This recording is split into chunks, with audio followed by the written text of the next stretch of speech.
Hello, good morning to all the participants. Welcome to the Cabana Knowledge Exchange meeting. My name is Jessica Carcaño and I will be your host these next 2 days. I would like to present the members of the Presidium panel. First, we have Dr. Laila Partida, Director of Sinvestab Unit Irapuato.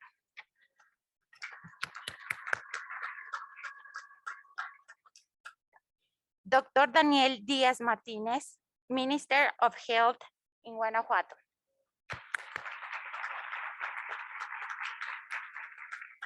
Dr. Gabriel Santos, Director of IDEA Guanajuato.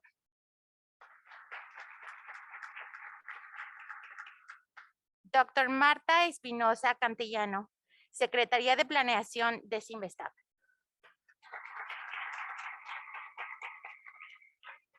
Dr. Marco Cristancho, Leader of Cabana Latin America. Dr. Selene Fernandez Valverde, Representative of Cabana, Mexico. Okay. To start with these interesting meetings, let's receive some words from Kat Brooksbank, Leader of Cabana Project. Please welcome.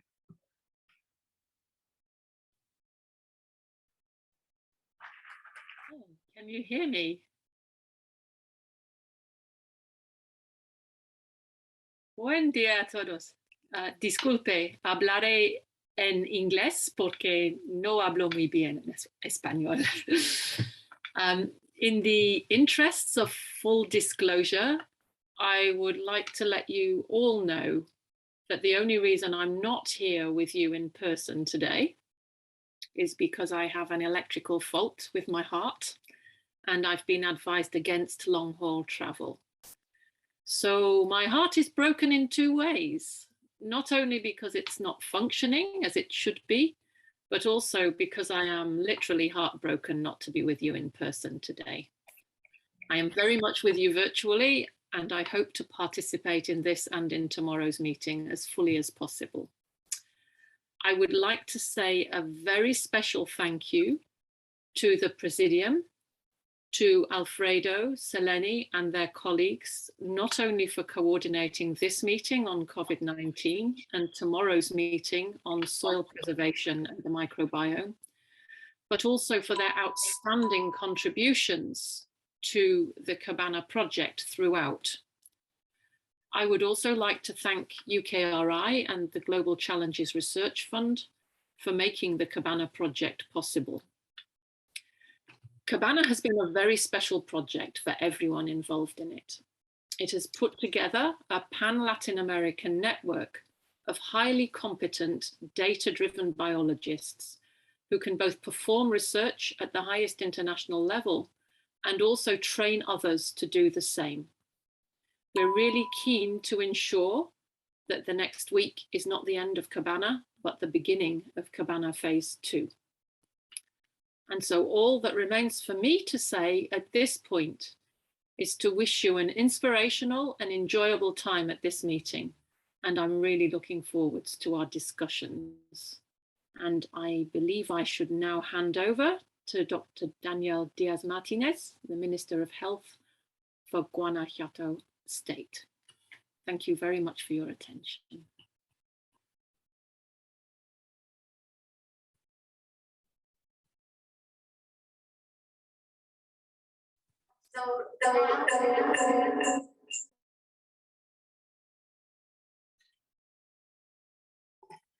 Hi, can you hear me? Yes.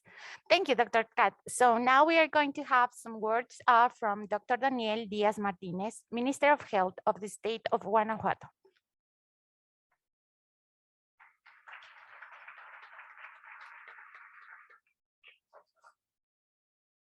Muchas gracias, muy buenos días a todas y a todos. Es para mí un honor estar aquí y saludar a los integrantes del Presidium, empezando por el doctor José Mustre de León, director general de Sinvestab. ¿Sí lo dije correctamente? Sí, de acuerdo. A la doctora Laila Partida Martínez, directora de Sinvestab en Irapuato. Siempre un honor y un gusto hoy estar aquí con usted. Al doctor Gabriel Santos Navarro, director de Desarrollo Científico y Tecnológico de IDEA, Guanajuato. Compañero, desde luego. A la doctora Marta Espinosa Cantellano, secretaria de Planeación de Sinvestab. Al doctor Marco Cristaucho, líder Cabana Latinoamérica. A la doctora Selene Fernández Valverde, presidenta de Cabana México. Selene, con gusto. Y agradecer al doctor Alberto Herrera Estrella, quien nos ha permitido trabajar este periodo de pandemia con Langevio, con Sinvestab. Le decía yo hace rato, fuera de protocolo, más que la cuestión técnica, que me sentía honrado por la invitación, pero que quería aprovechar la oportunidad para agradecer el valiosísimo apoyo que nos han brindado de manera permanente. Comentarles que si no hubiese sido por Langevio, por el doctor Alberto, difícilmente hubiésemos podido almacenar esa gran cantidad de vacunas que hemos aplicado ya en el estado de Guanajuato, que casi alcanza las 9 millones de dosis aplicadas. Somos uno de los estados que avanzamos lo más rápido posible siempre y cuando nos enviaran las vacunas, y pudimos hacerlo. Y hoy tenemos un escenario diferente. Muchos de nosotros hemos recibido ya hasta 3 dosis de vacunas. Y de verdad, eso para nosotros es de un gran valor para los que trabajamos en Secretaría de Salud, porque sin su apoyo no fuera posible. Y además, a nombre de todas y de todos los guanajuatenses y de el gobierno del estado, traemos un saludo muy respetuoso del gobernador Diego Sinué Rodríguez Vallejo, porque solamente tenemos palabras de gratitud, de reconocimiento a su labor. Y han pasado ya 14 meses, desde aquel mes de enero en que se aplicaron las primeras dosis al personal de salud, porque, bueno, era el personal que estaba en la primera línea, así se le llamó, en contacto directo con las personas.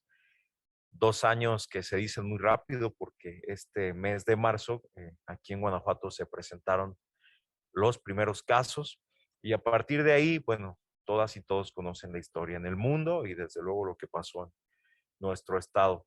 Así que quisimos aprovechar esta oportunidad, reitero, sobre todo para agradecer y reconocer en todo lo que vale ese apoyo que ha sido para nosotros más que incondicional, algo que tendremos siempre presente, y reiterar que también estamos a sus órdenes permanentemente para trabajar, pues no solo en situaciones de contingencia como las que hemos vivido, sino que aquí también en Pasillo platicamos la posibilidad de trabajar en otros proyectos, ¿no? En función del expertise científico de los integrantes de Sinvestab y sus alianzas estratégicas con la comunidad científica de nuestro país y de otros países. Así que ojalá el ISAPE, que es el Instituto de Salud Pública del Estado de Guanajuato, no solamente sea una institución de prestación de servicios, sino que la información que se genera y que está en nuestros sistemas de información pueda ser de utilidad para que ustedes, investigadores y científicos, también puedan generar conocimiento y transferir ese conocimiento a partir de lo que pasa en nuestro estado en materia de salud. Enhorabuena, felicidades por este proyecto también que hoy nos han invitado a arrancar, y bueno, respetando su valiosísimo tiempo, me despido. Muchísimas gracias, buen día.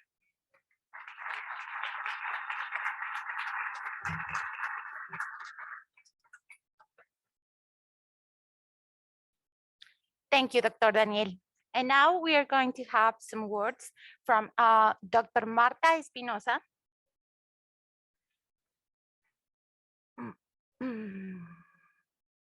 Of the Secretaría de Planeación of Sinvestab, Mexico.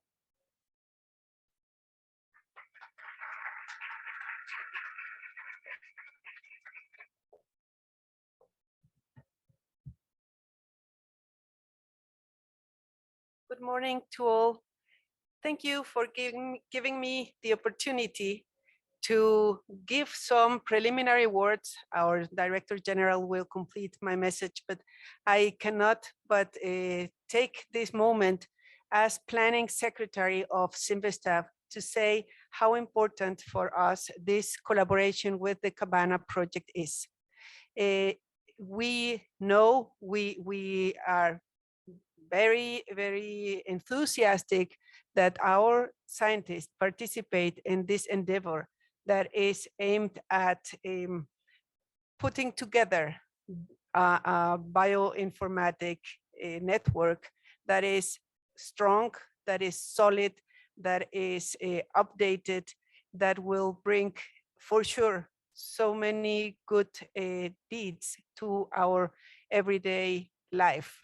It is not, we're not only talking about the research, our laboratories, we are talking here about the impact that we have because of these results.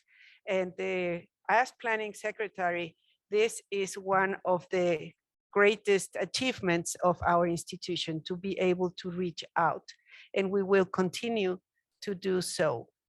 Now, it is also very important, the message that we received right before, because without governmental support, being it the municipality, being it the state or the federal government, we are left empty-handed with our results. So this is a collaboration too between the governments and the scientific community. Scientists need to have this support to be able to apply these results and to make sure that what we are getting in our lab, in our computer, in our everyday efforts will get where we want it to go, especially when we are dedicated to health, and that is to benefit people. So we also thank you, the government, for giving this support. For our institution has is now celebrating its 60th anniversary. For many other countries, well, I lived some time in Japan, and I must say, for Japanese, 60 is the date of starting the whole blossom of a person. And I believe for Simvestab it is also a place, a very important moment to look to the future, to see what is coming next. And what a great idea to put together this Cabana project to see now also the next step, the next Cabana, where is it going to go together here, and celebrate the achievements for the last years that you have had and look forward for the next years. And I just want to say how happy I am for all these small, big things that put together the everyday life of a scientific institution and bring together scientists from several parts of the world. So thank you very much.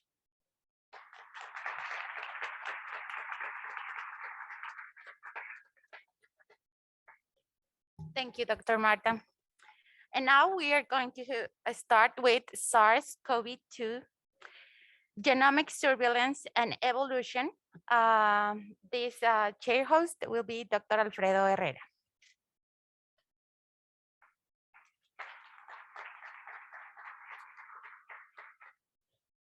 Presidium members, if you want, you can pass to your seats so you can get more comfortable.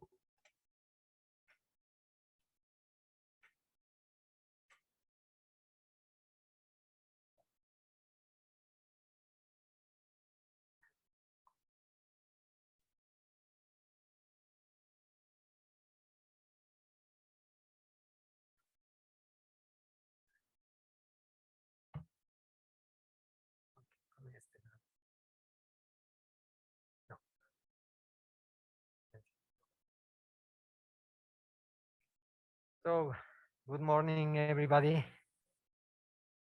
Our General Director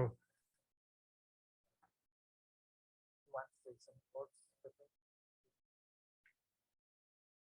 Yeah, please. Go. So our General Director is going to address very briefly some words for this event.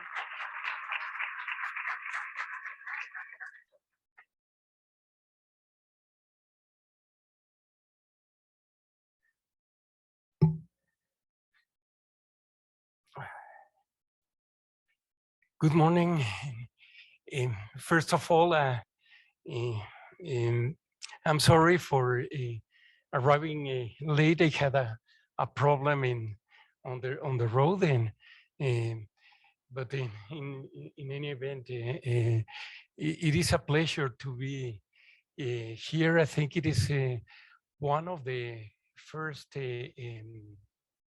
instances in which we can have a live event again after 2 years, and it is really a wonderful thing that our first event here in Langevio can be this presentation of the results of the Cabana project. Um, I think it is very important to mention that this project is very important for Simvestab as a whole, not just for Langevio. And I think it is an emblematic project that basically allows us to extend our collaboration with European countries, well, especially Great Britain, in having that an impact with other countries in Latin America. And I think in general, that's one of the main interests that as an institution we have with basically all the projects that we have, that we can potentiate the impact of a project in just this way. Of course, the collaboration that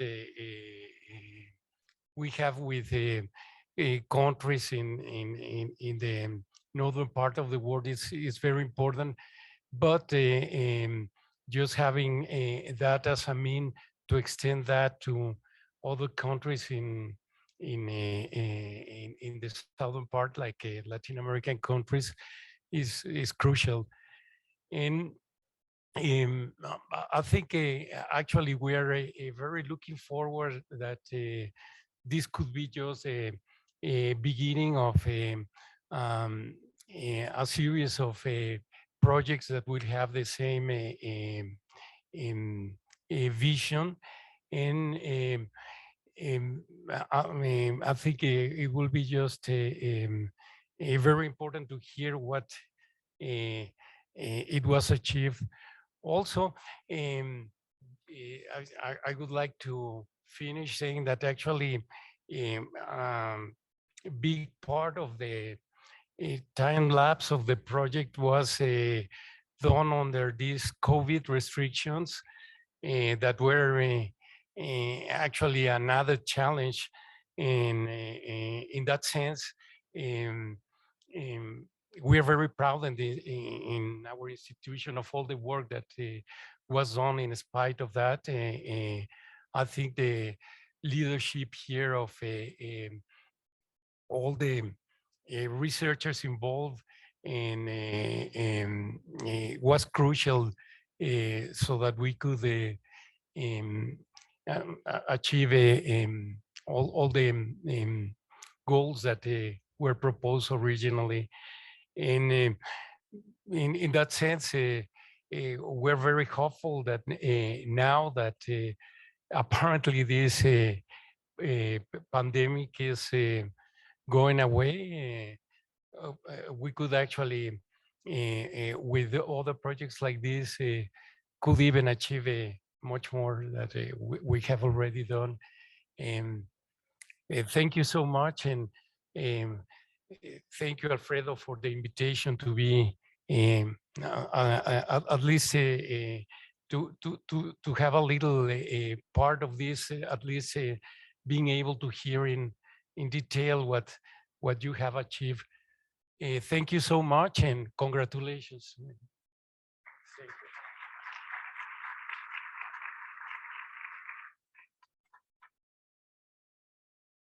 So for the sake of time, I think we are going to move very quickly now to the first scientific session of this meeting. We're going to be talking about genomic surveillance and evolution of the virus SARS-CoV-2. And our first speaker is Dr. Guy Cochrane, who is the head of the European Nucleotide Archive that provides a comprehensive repository for nucleotide sequence data, attracting users from a multitude of research disciplines and serving an underlying data infrastructure for numerous bioinformatics services.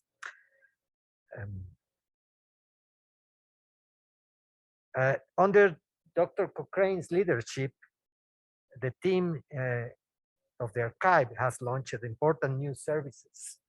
And I think he's going to tell us a little bit about that, including now the sequence read archive, which is not normally archived in any place. So it's a big advantage to have data, raw data available there for further analysis. In addition to the leadership of a team of biological curators, bioinformaticians, and software engineers, he contributes also to editorial work in numerous journals and meetings, and has been involved in the standardization activities in many areas of bioinformatics. So please, Dr. Cochrane, welcome. Michael.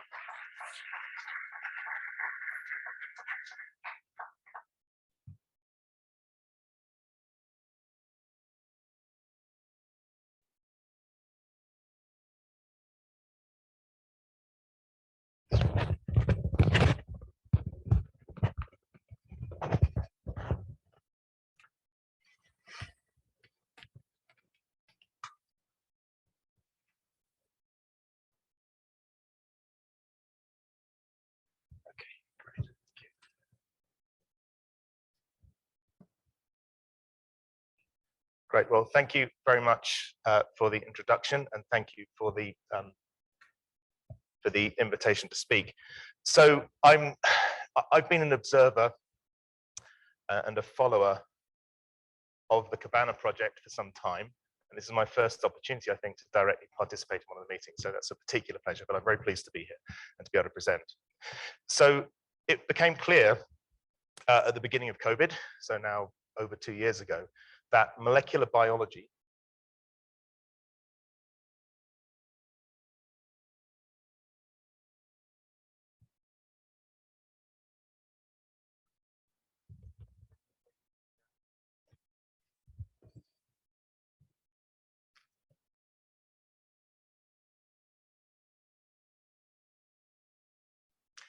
So it became clear that molecular biology and molecular methods would be important in helping the world to respond to COVID. And so by extension, it was obvious that the data from molecular biology methods would be very important. And so we needed a platform that would put data together, integrate, make data available, make data useful, present tools, and so on. And so very urgently, we built what became the European COVID-19 data platform. And this morning, I'll tell you a little bit about various parts of that system. But as we go through, I'm hoping it will be very clear that a great deal of the work has happened between groups of collaborators in different countries. The overall effort that's required to do this work, and I think for many other projects like this, is too great for any one center to have all of the expertise and have all of the capacity. So I think having collaborations, international collaborations, has been particularly important. And what I want to do is loop back at the end of the presentation and make some further comments on that. What lubricates, I believe, international collaboration is open data and the openness with which we can share data and the tools and the software around data. So I'll make some comments on that as well. So essentially, the European COVID-19 data platform is a foundation for research into COVID-19. It's open and provides rapid access to data, including raw forms of data and more mature interpreted data. There are tools, there are computational workflows. We build on open data standards and we contribute to the further development of those standards. And although it's European by name, it's really global by nature. So it has global data coverage. It's access all around the world. So we launched quickly in April 2020. And here are some shots on the left and the link, but I do encourage you to go and have a look. So This is my acknowledgement slide, but also a slide to illustrate the variety of groups that were involved. So on the top left, we have my organization, the EMBL, European Bioinformatics Institute, providing some of the core databases and services that we use to build up the platform. On the bottom left, we have the Elixir coordinating network for bioinformatics in Europe. Top right, we have the European Open Science Cloud that deals with data types and domains beyond molecular biology. Then we have in the middle here at the bottom a variety of public health, technical, virology institutions that partner with us, and then of course the very generous support now from 6 different grants from the European Union to run the platform. And I'm going to step through 4 of the main components of the system. So the first one is the component we use to deal with viral sequences. We then have the component that is all about sensitive human data, so particularly molecular data from patients and research subjects. Then we have the data portal, which is the primary entry point for most people to access what we've been doing in the platform. And then there are a whole host of different engagement and coordination activities. And I'll step through these one by one. So for people producing viral sequence and managing and using viral sequence data, we have what we call the SARS-CoV-2 data hubs.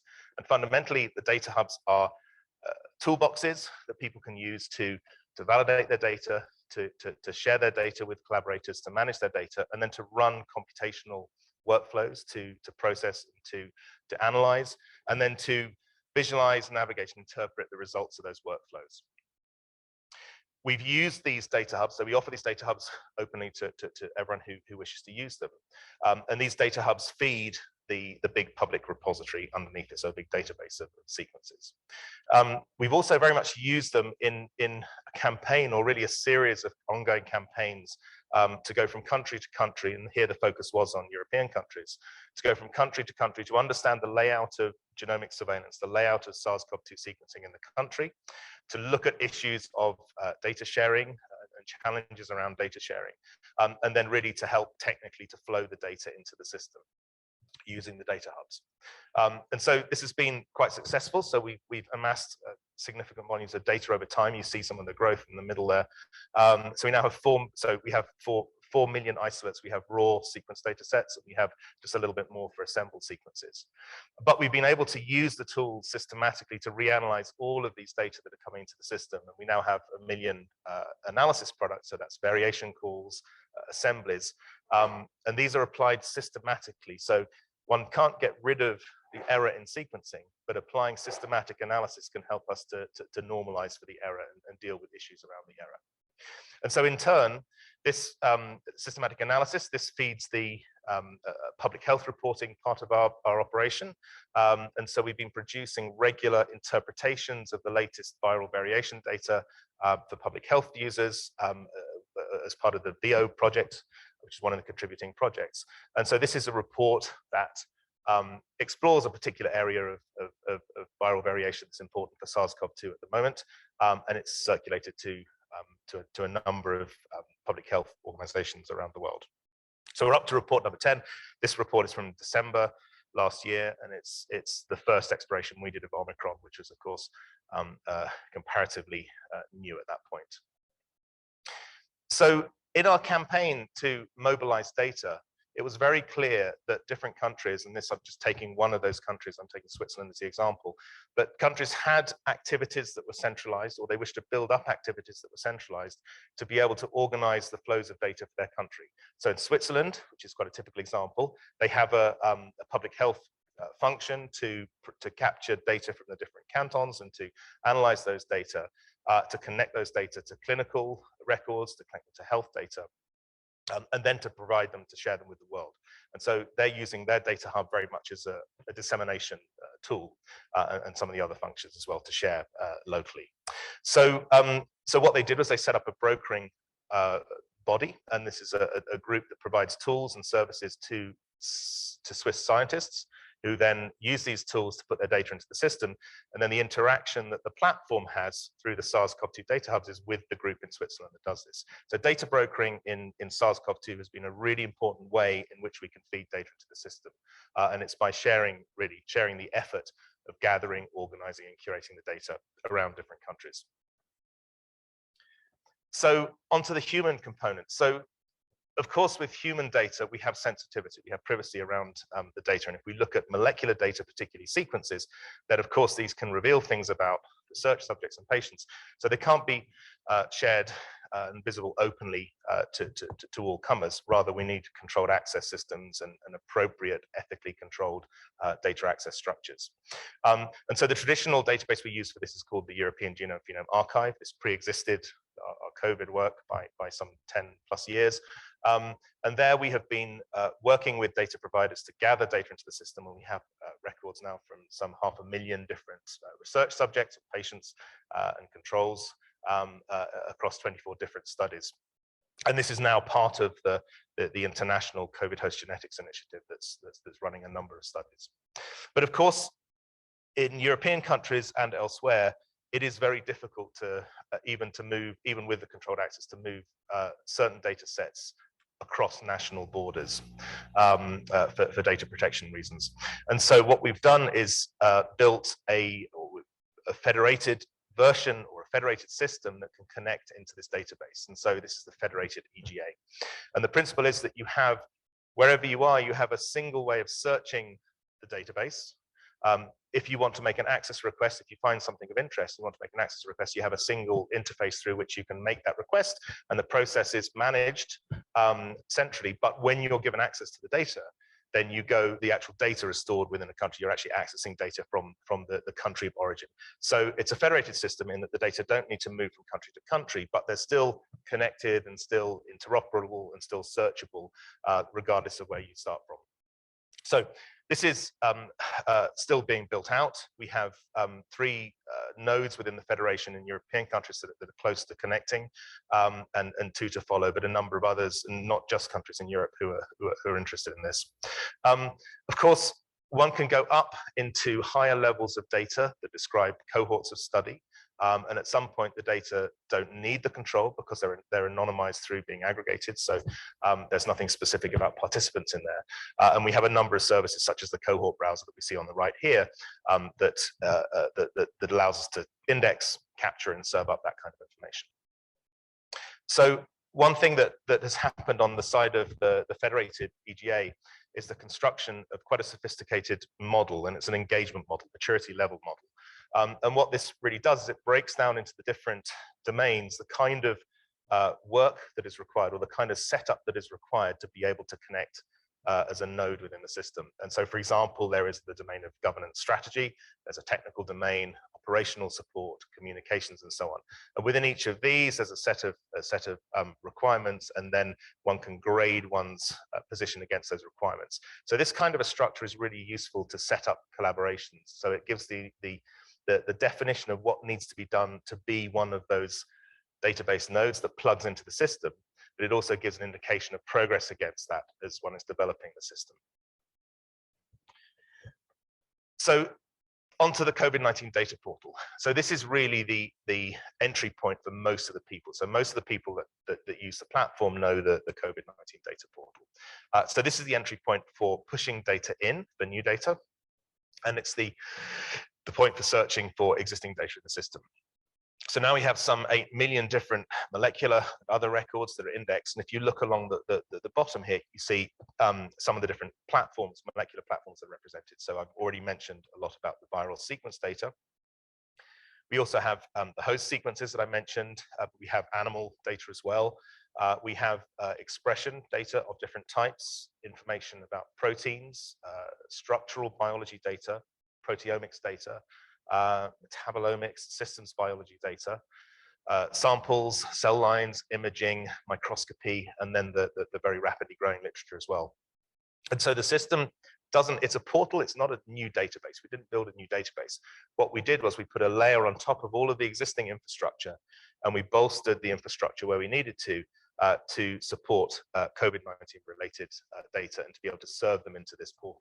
And so what you end up with is a very granular index of records that, where appropriate, they cross-link to each other so one can navigate around the system. So we have 25 underlying databases, and these are really typically the European parts of global the European nodes of global data exchange collaborations. And then we have a number of other data resources that people can link out to. So we have some indexing at a higher level of external resources that are important to people. So I just want to take the example of the viral sequences because I've already mentioned it. So here we're looking at one of the views from the portal, and this is where we have assembled viral genomes, and we have computed and superimposed the pangolin lineage, so the phylogenetic lineage. And then we're giving the WHO lineage names onto that as well. And then there are tools one can flick through to navigate trees. So this is a tree of a large number of different isolates, and this is a map view showing different characteristics of the different isolates in the map view. And one can sub-select and navigate and so on. Within the system, one can look at variation calls across an isolate. And then one can move, for example, to searches and browse views. So this is a viral genome, and one can see the gene structures and the layout of different. One can superimpose different variants that are observed onto the gene structures. But then for deeper information, one moves out of the system. So one goes back to the underlying databases, so out of the portal into the databases. And here we have, for example, variations as seen in the European Variation Archive. And here we have an ensemble browser view that provides a very rich analytical environment and browsing environment for viral variation in the context of genes and their products and so on. So the system has been heavily used. We count many users, and they're coming from most countries in the world. On the top left, we have the example of open targets. So this is a use of the data in the system that brings together genes, human genes, that are candidates for some kind of therapeutic intervention. It brings those together with small molecule, so chemical data from screens that show which molecules have potential activity against those target genes, and then it provides a prioritization tool, so which molecules have been tried in which phase of trial and so on. In the middle here we have an example of national data integration. So here we have a triangle of different data sets that are very directly connected through patients. So we have samples, swabs that were sequenced for virus. So we have the viral typing for each of the infections in the patients. We have a deep profiling, protein array profiling of B cells and T cells, so an immune profiling. And then we also have the clinical data, so the case report kind of data from the patients as well. And so these are all linked up, and one can ask, so this is a very powerful structure because one can ask questions. So well, with this particular viral variation, what are the implications on patient response? What are the implications on how the immune system responds to this? So we have very few of these. So there'll be many studies that do these kinds of linking, but very few of the data sets are actually available for reuse. And this is one of the first ones that we can now offer. Bottom left, NextStrain, which has been one of the main tools people have been using for monitoring viral variation around the world over time. I've mentioned the VO public health reporting. The Galaxy cloud compute project, which is globally useful, has many. It connects into the portal to pull data, and it can push data in as well. And it has a number of workflows and tools that can make that useful. This is from Barcelona. This is the CRG viral beacon. So it's a deep analytical tool for navigating variations along SARS-CoV-2 and understanding their potential impacts. So there are many different usages, and of course, it's open data, so we're not directly tracking what people are doing, but these are the anecdotes. These are some of the things we hear about. So a lot of our work over the last couple of years has been about engaging and coordinating with different communities. And one thing we wanted to do early on was bring together what we call the National Coordinators Group. So here, a focus on Europe, but a few non-European countries as well. The idea was to bring together not just scientists and not just data managers, but people on the policy side, people on the public health side, people from funders and people who are running some of the bigger clinical projects, for example, on the health side, to bring those together to really try to connect what we were doing on the molecular side with these other domains. And so we set up some meetings. So we've had now 12 of the plenary meetings, but numerous bilateral meetings with different countries to pick up on different things we could collaborate on. And actually many of the data hubs and the data brokering activities came from this engagement. So we talk about many things. We talk about viruses, hosts, ClinEpi data, and other data types. There are social scientists on the call. There are economists on the calls. And we spend a lot of time talking about data protection, sensitive data, data standards, and fair principles, and so on, and open data. And we've spawned a few working groups. So a group on seroprevalence, a group on genomic sequencing of wastewater as a surveillance method. And quite nicely, actually, what's emerged now is a network of 10 different national data portals. And we provide some support to connect those. But essentially, the function of a national portal is to provide a country-specific entry point for scientists in a particular country to understand what is happening nationally. And so that may be compute capacity, it may be networks of collaborators, it may be funding, it may be clinical studies, which tend to be organized at the national level. And it provides access to what's happening nationally, but then it allows the user to link into the data functions, the centralized data functions of the central COVID-19 data portal in a smooth way. So there's no replication of effort. One gets a specific view for one's country, but also gets to see everything else that's happening at the appropriate time. So one thing that we very much expected at the start and have been trying to observe as we go along is the impact of open data and how important it is that data are open. And I think it's true to say that actually at the beginning of COVID, had we not had many, so 32,000 existing viral sequences, then we would have understood very little of the biology of coronaviruses. So we sort of started with a head start because we shared data openly. Open sequence data were used to trigger vaccines. We know about structural biology of RNA polymerases. That's helped us to repurpose certain drugs. And of course, the variant analysis can be really powerful. And the more open the data, the more rapidly and more deeply that can happen. So we spent a lot of time advocating for open data. There are a number of open letters here and some papers. I'm very happy to share the slides so we can use the links. What's really clear, now this is a general study, it's not just for pathogen data. What's very clear is that if you lay out the provision of data, so the sharing of sequences from one country to the rest of the world through open systems, with the use of other data from other countries, actually it's very balanced. If you are a country that provides data, you publish data, then you're also a country that consumes a lot of other people's data. And so that tells us that although there are certainly inequities and there are challenges around ownership and credit and attribution, closing the data down will damage people as much as it, in any country, will damage people as much as it helps them. And so hopefully in here we have some more sophisticated attempts to try to deal with some of these challenges. I'm going to skip this one just to say that what we're doing is repurposable, and we're very much beginning to focus on broadening this for preparedness for other diseases. COVID will not be the last, but many of the technical components we have allow us to reuse these for broader diseases and broader pathogens. And I just want to finish with some comments. So I've touched on a number of areas, the brokering, the national portals, the National Coordinates Network, where really the platform is more powerful, or it's possible because it has these international connections. And I think that although we've looked at some of these issues for COVID, these are naturally very extensible into other areas, so broadly across infectious diseases, but in food security and in biodiversity and in basic research as well. So I think we have opportunities and models for international collaboration that will really help the world as a whole and help the different countries involved. And how to get there, I think it's by engagement. Fantastic projects like Cabana. There is also the Global Biodata Coalition that very much looks at the global scene for biodata resources.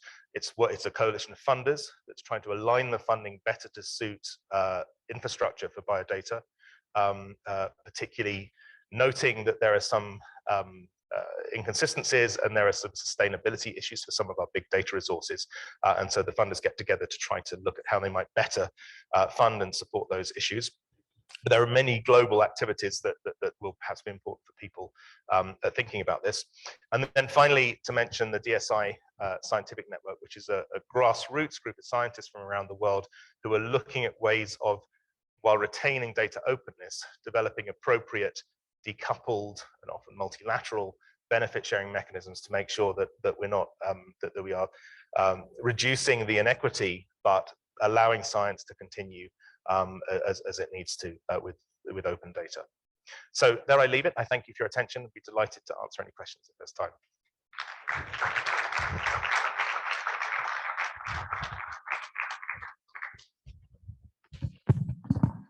Is there any question for Dr. Cochrane? Yeah. Hi, a very interesting talk. I would like to ask about the short read information regarding the COVID or well, the SARS-CoV-2 genomes. I mean, lots of people are, uploading these genomes in GSAID, for example, but not a lot of them are uploading the raw data for them so we can analyze further. Yeah. How many of them do you have? I mean, how many people or how many samples are being really uploaded into the ENA? I mean, in this case, for raw data. So for raw data, we have raw data sets from 4 million isolates at the moment. 4 million, and that's continuing to grow with increasing rate. Yeah, yeah. So it's true. So GSAID only captures the assembled sequences, but you've already made the decision about. So it doesn't. It's not clear. It's not clear which assembly method's being used, which QC. But so the whole point was to be able to be systematic. So. Okay. Thank you. Anybody else has a question? I have a question, and it's regarding the feeling that people has when making available data. That particularly in our countries, if we feel we are in a disadvantage when we make it freely available our data because other people could use them faster than we do. So what is the considerations or what considerations are being taken in that regard when in this type of databases? So this is a very important concern, and it is true that if there are parts of the world, if there are parts of the world with a greater capacity to jump on something, they can take advantage, and that disadvantages the providers. However, I think not providing data publicly, perhaps after some time, is really problematic because the country of origin is then not represented in the global view, which is really important because viruses move around the world. I think we have a culture change here. One of the challenges that the credit is given to scientists too often when they publish a paper. They've completed the study, they published the paper. But actually, the really important things along the way, so from generating a good data set, managing the data, curating the data, assembling, analyzing, processing, these are really important contributions. And data science is not just about the interpretation at the end, but I think we have work to do to change the culture that people are recognized for their contributions earlier on at all the steps in that process. I think in the meantime, we have to have a balance where one can share data of public health importance in emergency situations very quickly, but make those data available for broader research purposes perhaps a little bit later. So in our system, we support people putting data in and not releasing. They can use all of the functions or the analysis, which hopefully helps them to do things quickly, but they're not obliged to share the data until they choose to share the data with the rest of the world. However, in a public health emergency, you need to push that time down, and I think that's the culture change we need to look for.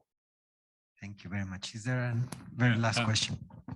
Is that on? Yeah. Thanks, Guy. Could you just say a little bit more about the federated system that you put in place in Europe? I'm kind of thinking a little bit about if you were to try and arrange data for Latin America, perhaps a federated system is the way to go. And how easy was it to put the system in place in Europe? What are the things that you need to have in common between countries? I mean, is it cabling, good Wi-Fi? What are the kinds of you need? So I can answer. So there are two types of networks. One is the open data broker system, and the other is the controlled access, so sensitive data. For the sensitive data, there's legal work to be done, and there are technical requirements because of the way driven by the legal work. There are technical requirements. One has to be able to apply the same, for example, the same kind of encryption to data, or that the encryption has to be compliant with the legal requirements. So the technology is a little bit dictated by some of the legal requirements. But for the open data, really there is very little. There is a need to have a commitment to managing data and support to be able to help users in the country or in the region to put their data into the system, and then everything else is simply connecting things up technically. But we generally work through interfaces that are defined rather than data structures. So one doesn't need to have the same database system or the same. One can build anything. You know, any data management system will work as long as it can speak to the interface that's used for brokering. So I think for the open data, the barriers are much lower. And I think there are opportunities to set things up quickly, and we have technology we can serve, but a lot of people have their own systems they want to use. But the legal requirements and the data protection requirements add weight, and they add requirements for the sensitive data. Thank you very much, Guy.